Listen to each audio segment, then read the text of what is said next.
Hi, you guys, and welcome back to the podcast. We are the Carwells. I'm Emily. And I'm Sarah, and we are, as you know, Airbnb interior designers and investors. All right. Well, all of our listeners, welcome back. Today we have Lauren on our podcast. Hello, Lauren. Thanks for joining us. Hello. Thanks for having me. Yes. So, for those of you listening, if you do not know who Lauren is, you're obviously not on TikTok because the Airbnb influencer community on TikTok for all things STR is relatively small. And Lauren has been around for a minute. She's been doing this longer than we have. And we pulled a ton of inspiration from her when we got started as well and learned a lot from her along the way. So, we're super excited to pick her brain today. And we're super excited to see how she gives us little nuggets of knowledge that you guys can use on the back end. So again, thank you for being here. Of course, I am so excited. It's so nice to talk to y'all and meet other SDR people. Yes. I know this industry can be kind of lonely because you run it all on your own. So it's really like social media that you have your coworkers per se. Right. I'm like, yeah, I have friends and that do Airbnb, but if I talk about them, it's like, where are they? I'm like, they're on TikTok. They're real, but you just don't know. Yeah, we always call people our internet besties. Yes. And people are like, have you met them? We're like, no. Same thing. Online. It's basically the same nowadays. We comment on all of each other's stuff. It's fine. We know about each other. Yes. So, as all of our listeners know, we start every single episode with an Airbnb horror story. So, Lauren, I will let you kind of break the ice with your worst horror story that you've got so far as being a host. Okay, yeah. So I guess my favorite one always is when I was a brand new host. Didn't have too many house rules. I was like, I want to be the chill Airbnb host. Nothing matters.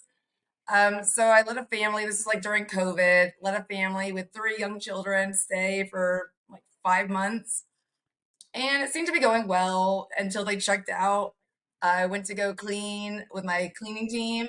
There were marker drawings all over the dining room, living room. I guess they tried to magic eraser away, but no luck. And then when I went to go check on the couch, there was red wine all over it. Yes. So that was a great learning experience. Luckily, they were super kind about it. They tried to, I guess, hide it, but when I confronted them, they were just like, it's been really stressful. We have a lot of kids. We've been drinking. Obviously, the evidence was everywhere. So didn't count it against them. I was just like, if you could kindly help pay for that, would be great. So they did. We got it repainted, all that. But yes. And this is before I charge security deposit. So always charge a security deposit and make sure you do a good, thorough look through after they check out. Oh my gosh, yes. Oh gosh. That's really nice that they actually paid for it, because without having the security deposit, that lesson learned, right? You do that from now on, but at least they were nice enough to pay. Oh yeah, I got super lucky. We actually were friends for a while. They were moving into a house that was being built in Austin, so we were texting. They were asking what appliances I had. They wanted the same one, so Cute. all under the That's so cute. things happen. Yeah. We just had a guest check out of our Airbnb yesterday, and it literally looks like their little kids covered their hands in black permanent marker and smeared it on the white wall. And I'm like, always. why? I mean, honestly, I would rather host pets than kids any day. I feel like there should be a kid deposit over a pet deposit. I'm just not sure how humane that is, but I would if you could. That's so true. Oh my gosh, nobody's ever put it that way, but I could not agree more. They are cute but messy. Oh, 100%. absolutely. Yeah, I kept the white paint that we put on our walls. I bought a little quart of it, and so I told my cleaner, I was like, I know these white walls are gonna get screwed up at some point. So thankfully we had that, and you've got 5 hours between the next guest. So I mean they were just able to paint over it and move on. But the second they sent me the pictures, I was like, how? How does this happen? Yeah. And I just renovated our place. We got new white paint everywhere and wood floors. So I kept a gallon of paint in the garage. I'm like, I'm sure it's gonna happen again. So yes, I'm like, I'm prepared. Yeah, Yeah. you have to be. You learn those lessons along the way, and you're like, That's the how do I have spare everything? On all angles, we're covered. The life of short-term rentals. So Yes. true. Well, we've got a few questions to kind of pick your brain about your journey today. So, you'll realize very quickly that out of me and Emily, I am the talker of the group. So There's I always that try and one. there's always that one. I'm the annoying one for sure. So I'll let Emily kick off the questions for you today. Yeah, so obviously Sarah and I, being friends with you on social media, know how kind of your journey to get started into the STR space. But for anybody who hasn't seen you on social media or just like is new to the STR space, can you explain kind of how you got started? Yeah, so before I did short-term rentals, I was a nurse, just going to work every day, doing basic healthcare, fun stuff. But I also grew up with my dad doing lots of real estate projects and stuff. So I always did real estate, helped him out with like longer term rentals and stuff. So I knew I always wanted to do my own rental properties. And then while I was nursing, I started travel nursing and I would get stipends to stay places. So I'd stay at like Airbnbs. And I quickly realized that Airbnbs are a way better bang for your buck than extended stays or hotels in general. So I tried to convince my dad. I was like, hey, like, why don't we turn some of your rentals into like Airbnbs or just short term rentals in general? So I started helping him do that, kind of like co hosting. And then slowly I was managing and helping with that, that I was able to get out of nursing and go into that while also buying my own Airbnbs and starting my own businesses. So I do a bunch of everything. It is just crazy, but I love Yeah, it. so you've done all the things that you can do in Airbnb. Yes. That's amazing though that you that you pulled that inspiration from being originally a guest and then turning into a host. So that's kind of a cool transition. Good Oh, for for you. sure. Yeah. I mean, I just, you never really, you knew Airbnb was like, existed, but it's still new. So just staying at them, I was like, you get 3 bedrooms for the same price as a hotel. I was like, why wouldn't anyone ever want to stay at a hotel again? Like this is the way to go. And then just me wanting to make money, who else would want to? It's like, I need to get in on this for sure. Yeah. Yeah. 100%. That's amazing. So, when you're thinking about, your current portfolio of Airbnbs, do you have a specific niche that you kind of narrow down into, like whether you're targeting families or travel nurses or whatever that looks like? Do you have like a specific avatar for your properties? Yeah, so I definitely go for either like smaller families with children or pets. I go for usually like 3 bed, 2 bath houses with giant like fenced in backyards um, and parking garage. So it's a great place for, long term living or short term. I just knew like in Austin, I know they've been cracking down over the last years and stuff. So I have to like long term plan. I want to do short term, but also, I've recently gotten in trouble with my rentals. So I'm like, always thinking of how to keep it going without breaking the law. But yeah, I'd say Yeah. it's families or travel nurses. Sometimes I'll house hack it where I like will private rent each room out to nurses as well. But whatever works. Ooh. Oh, that's really smart. Yeah. Super smart. Well, and I love too that you're pet friendly. I know that like some hosts are like so against pets, and we're the same way. We love hosting pets because it just you add so much profit on almost I would say like probably 80 to 90% of our guests bring pets and we charge 50 to $75 per pet. And so when you're looking at that over the span of a year, it adds so much money into your pocket and I really don't feel like again, back to your point that pets really do the damage on the property as much as kids do. So I'm like, when people are like, no, no, no, no pets in the place, it's gonna ruin the furniture. I'm like, I don't, I don't feel that way at Yeah, all. anything I've realized, the people with pets leave the place way cleaner because I think they're aware that their dog shed, so they like will vacuum extra. Like it's always spotless. Like I'm amazed when I go in. That's why I stopped charging. I used to charge like cleaning fees for dogs, and now I do what y'all do. Like I'll charge like $50 per pet, and no one complains, and they leave it sparkling. I mean, it's great, and I feel like there's really not too many Airbnbs that really allow pet friendly stays. So it just Right, sets you apart without trying too much harder. Yeah, it right. absolutely does. Like I'm about to go on a trip to Memphis in a few weeks and I want to bring my puppy with us and I was like looking for pet-friendly places and it took me so long to find a place that was pet friendly. And I was like, why is this so difficult finding a place that's going to allow me to bring my dog? But it took a really long time. And people, like some people even put in their, like it says no pets. And then in their listing, they were like, absolutely no pets. And I was like, okay, sorry, never mind. Like, I figure like with these days too, like with everyone staying at home and working from home, like and more people not having kids and having pets, like they're children, like they're everywhere with them. So I feel like you're just like yeah, hurting yourself as a host if you just don't allow that. And you Yeah, for it. 1000%. Like when I renovated, I put new floors in that are like waterproof, scratch resistant because it's a business. Like I need them to come in and I expect there will be dogs walking around, but can't penalize them for being furry creatures. Right, 100%. We do that exact same thing. You bring up such a good point with like any property that we buy now and we start renovating, the first thing we do is we rip out all that carpet. Like, I don't care if you want, something soft to step on when you get out of the bed, we'll add a rug, but it's so much easier to have a ruggable rug and a hard surface floor for those pets, for those kids, for the longevity of things in general. And like carpet's just kind of nasty when you think about it all together. So I'm like, But done with it, never again. I totally agree.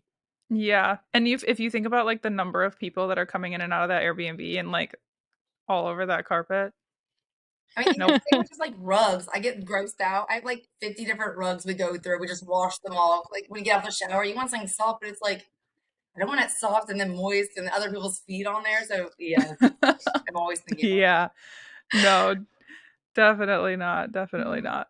So I have another question for you. So you do Airbnb coaching. You talk about that a lot on your TikTok. So what would you say the biggest thing that people come to you with is like, I guess the biggest mistake that people are making that you have to coach them on to fix their listing or how they're running their business?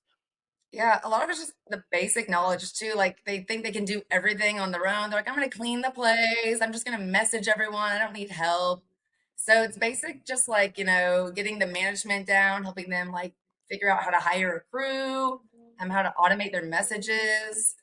A lot of them think it's more complicated and, they have to hire like management teams and stuff, but it's like, I'm very lazy. I do everything myself. So I think they just need help understanding. So I help break it down for them where it's like, look, if you can just, have like a doc, like a Word doc with like your cleaning crew, have like a communication schedule that way, automate all your messages. You should have scheduled messages. I'm sure you all use nothing. You really don't have to think much when you're messaging guests. So mostly that stuff, and then just like optimizing their listings. I do a lot of like SEO. I do marketing also, like my normal job. So I love SEO, anything like that to optimize your website. So I think mostly once they understand that, it's a game changer. Yeah. 100%. Yeah, people are just like overwhelmed, I think, getting into it at the beginning. And so having somebody like you who's done it before who can kind of break it down and be like, it's really not that complicated. You can get it done. Like if one person can do it, we all can do it. We just have to like you just have to put the systems in place, you know? Exactly. Yeah. And you're making them a ton of extra money on the front end. Like you think about how long it took all of us who didn't have a coach like you to like get these listings up and running and really understand how the algorithm works and how to optimize your site. I mean, when people are like, "Oh, I don't know if I want to pay for a course or I don't know if I want to pay for a coach." We're like, "No, like you literally like whatever we're charging for our services, I promise you are going to make that tenfold by hiring us or going through our training because we've gone through the mistakes. Like we know how long it takes to learn these things. So it's just like a giant cheat code that you're offering people and people need it. Exactly. Yeah. When it comes to like pricing, it's the same thing I tell people. I'm like, one of my calls is you make that back in one night of your listing, so it pays to have that. And I started coaching because yeah, when we got started, I was just panicking. I don't know, I just threw my house up. Like I knew kind of what to do, but when it's your own, it's a whole different ball game. Like even decorating, like y'all are interior people, you know what to do. But when it's my own place, I can't, it took me way longer to get it going because you're so emotionally attached to it. But if you can step back a little bit, it makes all the difference. That's where coaching Yeah. comes. 100%. Could not agree more. I mean, just people need it in this space. It's like, when you're on social media and you're advocating for yourself and people get to know you through that, it's like you're not going to someone random who is going to be stealing your money. You're really going to someone who's like proven their legitimacy through social media, through time and time again, showing that you know what you're talking about. So it's like, social media has turned into marketing for yourself and marketing for your business. And it's such an easy way to build that trust up with your future clients before they even reach out to you. So, all the way around, amazing. I love it. Oh yeah, for sure. Power of TikTok, man. Oh It's yeah. so powerful.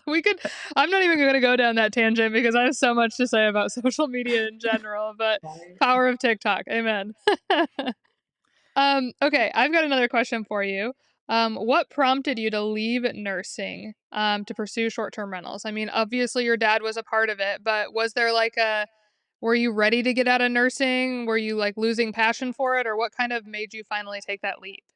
Yeah, but definitely the healthcare, if anyone works in it knows it, it is just, it's draining. I was just, it's not creative. I'm a very creative person. I'm very entrepreneurial. So I like to have my own say over things.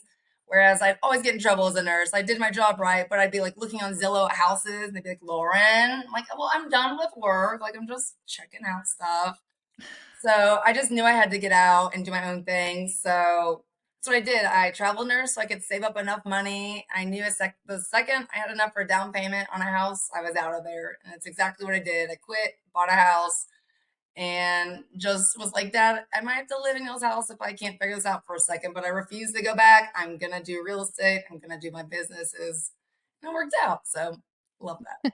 Yeah, I think it's so nice to see just because so many people ask us that. They're like, when do I leave my 9 to 5 job? I'm so scared to actually take that leap. How do I know when it's the right time? And like, honestly, you just, like you said, you saved up enough money for a down payment and then you just went for it and you just have to figure it out from there. Yeah, there is no right time to leave your job, to start investing. There will never be the right time to buy a house. I always get that question too. I'm like, sure, the market will go up and down, but you just got to go for it and you'll learn as you go. It's the best way to do it, really.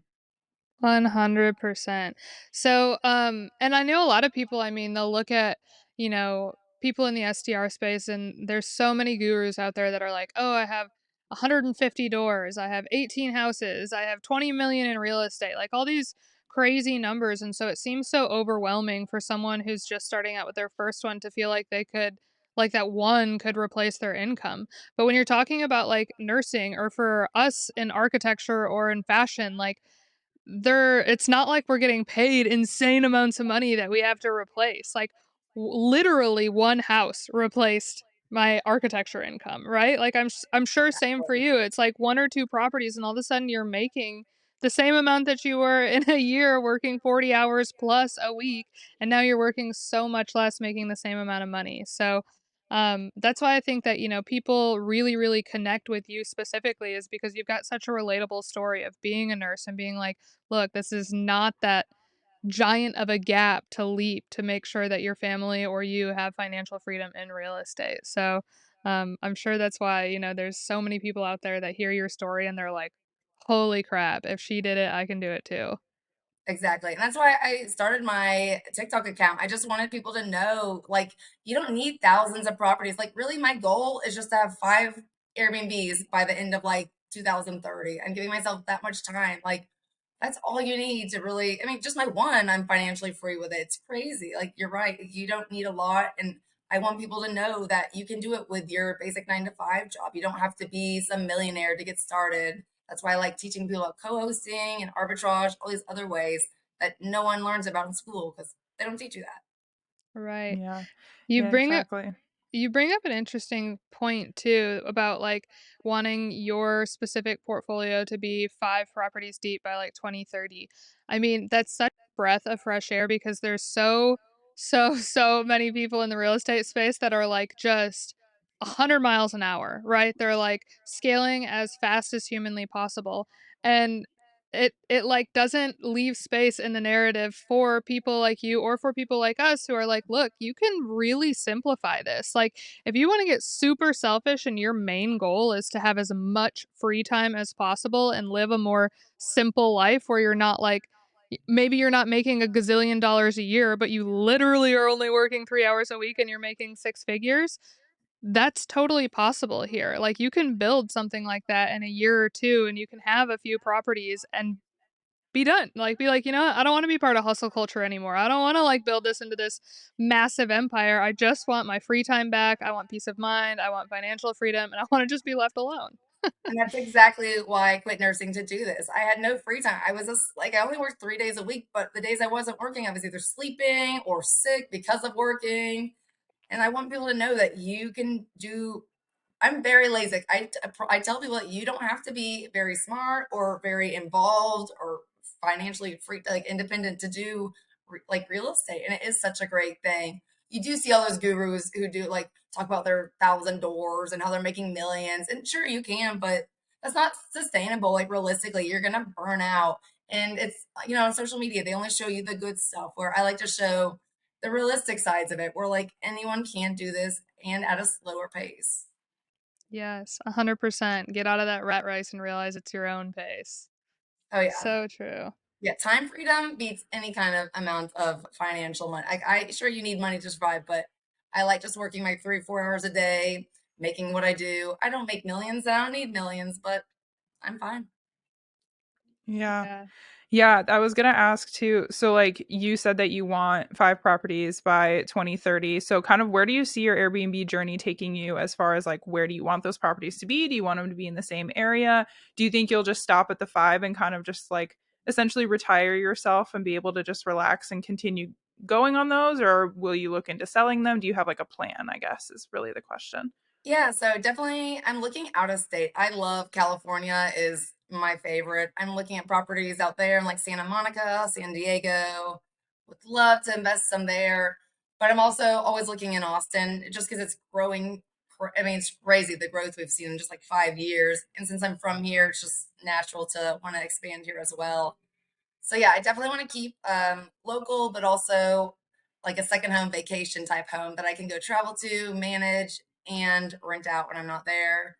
But I never plan on selling them. I love having properties and assets. Like I tell everyone, if you can buy a house, it is just one of the only assets that appreciates over time and it's worth every penny.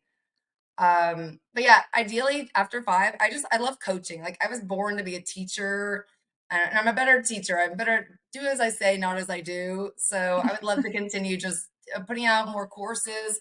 I've been so behind on getting them filmed because I've been so busy with other stuff, but ideally I'd like to get my courses going, my membership, and just start coaching people on like a monthly basis.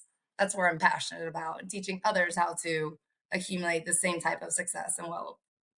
Yeah, That's exactly. amazing. It's cool that you said like a vacation style home because I feel like we run into some people, but not like a ton of people that also see it as like a lifestyle play instead of just an investing type journey. Because people will invest and they're like, I just want the cash flow, right? But Yeah. like this past July, we stayed at Sarah's lake house property for the 4th of July, literally the most profitable week that you could possibly stay at her property. We stayed at it because that was just an experience that she wanted to have. And so seeing somebody else who's like also looking at the lifestyle aspect of it is, I feel like it's getting more rare as people are realizing what the cash flow can be in Airbnb. Right. But yeah, I like how you make that. It sound like it's a lifestyle. It is. I think Airbnb is my lifestyle. Like real estate is what I do, but you can also have fun with it. Yeah, once you start making it all about money and the income, you lose touch with that. And I think that your renters and guests definitely feel that. Like every time I've stayed at an Airbnb where it's managed by a property, it's just not the same. Like, sure, it's nice, but it's like I just feel like I'm in a hotel again. I'm missing that like kind of homey Airbnb experience, which Yes. I feel like One people want with it. They want to know that they're talking to the host and not a management company. Yes, 100%. I could not agree more. I mean, that lifestyle play for us trumps everything, right? It's like, like how you talk about your passion being in teaching. I mean, our passion is in design. And so it's like when we were designing for other people, which we're not so much anymore, but when we are designing for other people, it also kind of steps on our toes in the sense of like not enjoying it as much as we enjoy it when we're doing it at our own properties because we don't have the same amount of creative freedom, right? Yeah. So it's like, of course, the investing side is like what's paying the bills, right? We're thankful for that monetary side of that cash flow coming in through short-term rentals, but really the stuff that like, lights our soul on fire in particular is one, the lifestyle portion of it, getting to gather together, getting all of our friends, having this big space that's paid for by other people that we get to enjoy. But two, Mhm. like we're designing our own vacation homes, right? Like the idea that like at this young of an age, we have the opportunity to buy these places that we in other scenarios or in past times would have not been able to afford until we like excelled at this career that maybe we weren't as passionate about, we get to have them now. And like the idea of like not taking advantage of them now and not like staying in them when you want to stay in them and like having people over when you want to have people over just like blows my mind. I'm like, "Oh my gosh, I want these memories in this space. Like I perfectly curated this space. I want the memories before I want to give them to my guests." So, we I love align 100% with you I feel there. like y'all are some of the only other people that see it that way. Whereas everyone I talk to, like, it's just cash flow. Even my dad, he's like, I just want to make money. I'm like, I know, but also people want to experience a fun time. It's not just about your money. So Yeah. yes. Yeah. Definitely. I think that's one thing that we want to be intentional about too is like as we're scaling, because I feel like we're kind of in between like maybe a typical investor and you. It's like, okay, we want to pay attention to the cash flow, but we also want the lifestyle. And like where does that marriage kind of happen? And so we've been so intentional as of late of like partnering with people who see it a similar way where they're like motivated by the cash flow but also motivated by the lifestyle portion of it too. And so I think, it's a little bit rarer to come by, but if you're intentional about being like, look, this is why I love it, then you start attracting the right type of people into your space who kind of see it that way as well. Totally. And I definitely see that too with like when I'm coaching. You can tell the ones who are like I'll explain to them like how we're gonna make an experience. Like, I just want to make money. I'm like, okay, like never mind. Then let's focus on that. Obviously, if you're not a lifestyle Airbnb person, that's totally fine. That's not what we Yep. want. Yep. Different strokes. Yeah. All right, so another question we've got for you. If you could do anything else besides being an Airbnb host, what would you do? So yeah, besides hosting, coaching, God, if I could just do anything, it would probably just be I'm really into online businesses like Shopify, e-commerce. I'm trying to start my own brands, and with TikTok, I feel like we are already our own like mini Kim Kardashians over here. You know, Ooh, I I don't know. love I that. want to try to do that. I would love to expand and figure out the like retail sides of things and live in a van. I'm honestly jealous of your housing right now. I would love to just run away in a van and just live in the middle of nowhere. Would you do That's that? amazing. Highly recommend it. And it's like relatively affordable. I mean, granted, we live in a Volkswagen van, so it's like this van cost us $18,000 where like most nice vans cost like 100,000 plus. So Love it. we're kind of roughing it over here, but Like, that's truly, the yeah, whole it's fun of it, amazing. though. I love that. Yeah, we really love it too. It's been amazing. And just I mean getting to see the world, right? Like we love traveling so much, but I feel like you and Emily would really relate on the e-commerce side because I know Emily down the road, we're Airbnb gurus right now, but somewhere in Emily's future there will be a clothing line. Awesome. Good for you, Emily. Yes. Thanks. Yeah, that was the ultimate dream growing up to have my own fashion, more graphic t-shirt centered, not very high fashion by any means. If you've seen me literally anywhere, this is what I wear. So I'm not like looking for high fashion at all. But I yeah, I totally definitely get want to that. have This is me dressed up today. I put on a real shirt for y'all. Usually I'm the same. But like the same like thing I slept in for like 3 days. But yes. No, That yeah. resonates. I literally always feel like I'm like, oh my gosh, are some of our podcast guests gonna come on and be like super like dressed up in like a suit, think we're gonna be dressed up? And Sarah and I are so grungy. We're like hair in a bun, sweaters half the time. I'm like, if you've seen our TikTok, you know that we're not dressing up. That's what I love about TikTok too. It's like I never wear makeup. I don't have to, and no one cares. I'm like, this is not Instagram. If you want me looking cute and wrong, go there. Not me. Go to the other platform. Right. It's just real life. Yeah. Well, this has been amazing. I feel like you've been a breath of fresh air because you align with us in so many areas in our STR journey as well. So that's all the questions we have for you. Why don't you go ahead and plug where people can find you if they are not already following you? Yeah, if y'all aren't already following me, which you should be, it's Lauren Pillar, ER like Miller, underscore on TikTok. You can also find me at Airbnb with Lauren, on Instagram. Not on there as often, but I should be. You can also email me, Airbnb, Lauren at airbnbwithlauren.com. So many Laurens, but yes, Amazing. I love the branding. you And know. we'll tag all of your stuff below. So for any of you who are watching this on YouTube or want to read in the bio and want to connect with her, we will add all of her links there as well. As always, if you are not following us on everything, we are at the Carwells, literally everywhere. Super simple and straightforward. But yeah, would highly recommend following Lauren if you want Airbnb content in your life that is also entertaining. We appreciate that about her. It's not so stagnant like it is some other people. So we appreciate you. We're huge fans of you. And thank you so much for coming on and hanging out with us today. Yeah, this was awesome. I love hanging out with my TikTok friends in person, or at least as close to person as we'll probably get, but I love it. Right? Maybe we'll catch you at a short-term rental conference down the road. We need to be better at going to some of those so we can actually have some coworkers. Yes, or maybe I'll rent your place out. Y'all done a great job on your. I love watching your TikToks. It's beautiful. I'm like, I need to get Thank away out there. you. Thank Thank you. you. Well, anytime you're in our area, our neck of the woods, we'll just shut it down for the day and we'll all go party. Down. All right. Well, thank you to our listeners as well for joining this podcast, and we'll catch you next time. Bye. Bye.